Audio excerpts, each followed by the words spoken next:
Price the Lord. അനുഗ്രഹിക്കപ്പെട്ട ഈ നല്ല സമയത്തിനായി ഞാൻ കർത്താവിനെ സ്തുതിക്കുന്നു.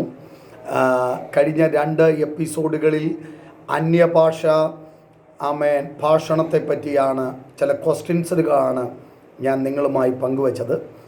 ഈ എപ്പിസോഡ് മുതൽ ചോദ്യവും ഉത്തരവും കൂടെ ചേർത്ത് ഞാൻ അതിൻ്റെ അടുത്ത ഭാഗത്തേക്ക് ഞാൻ വരികയാണ്. ഇത് 5 മിനിറ്റത്തേക്കുള്ളൊരു വീഡിയോ ആയതുകൊണ്ട് ചെറിയ വീഡിയോകൾ ആണ് നിങ്ങൾക്ക് ലഭിക്കുന്നതെന്ന് എനിക്കറിയാം. പക്ഷേ ഈ 5 മിനിറ്റിൽ നിങ്ങൾക്ക് കേൾക്കുന്ന ഈ സന്ദേശം നിങ്ങളുടെ ജീവിതത്തിൽ, തുടർന്നുള്ള കാലങ്ങളിൽ ആത്മീയ ജീവിതത്തിൽ വളരെ അനുഗ്രഹപ്രദമായിരിക്കും എന്ന് ഞാൻ വിശ്വസിക്കുന്നു. നിങ്ങളുടെ അഭിപ്രായങ്ങൾ, നിങ്ങളുടെ കമൻറ്റുകൾ താഴെ ഞങ്ങളെ അറിയിക്കുക.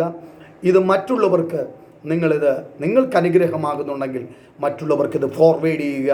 കർത്താവ് നമ്മെ സഹായിക്കട്ടെ.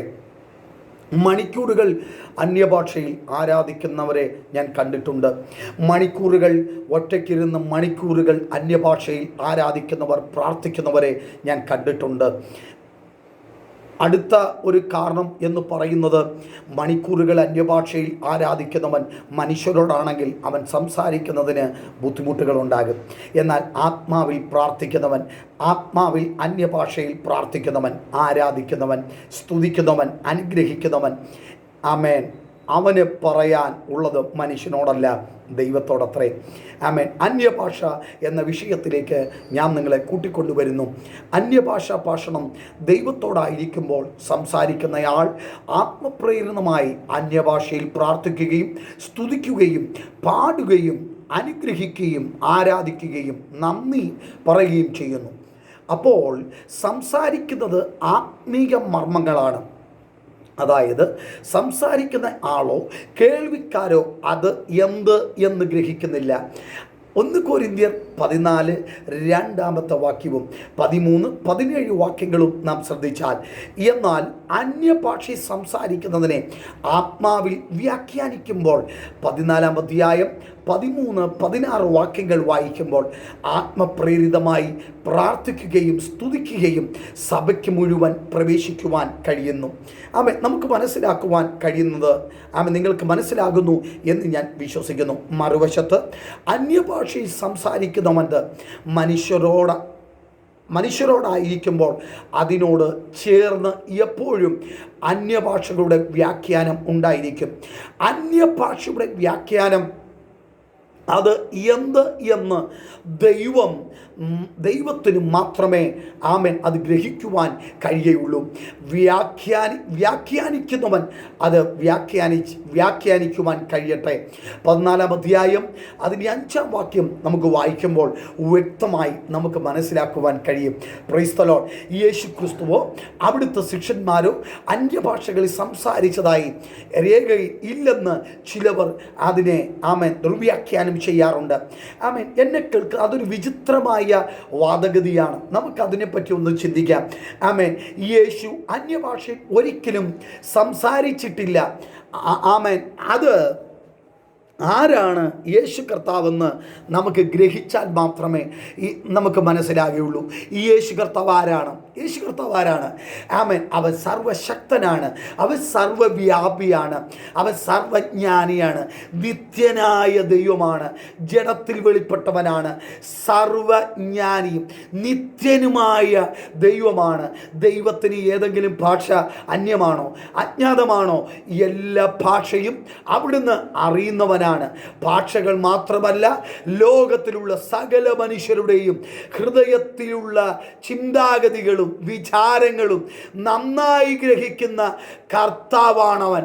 കർത്താവ് ഈ ഭൂമിയിൽ ആയിരുന്നപ്പോൾ ദൈവവചനം പറയുന്നു, തൻ്റെ ശിഷ്യന്മാർ ഉറങ്ങുമ്പോൾ രാത്രി മുഴുവൻ പിതാവിനോട് പുത്രൻ പ്രാർത്ഥനയിൽ സമയം ചെലവഴിച്ചു എന്ന് നമുക്ക് കാണുവാൻ കഴിയുന്നു.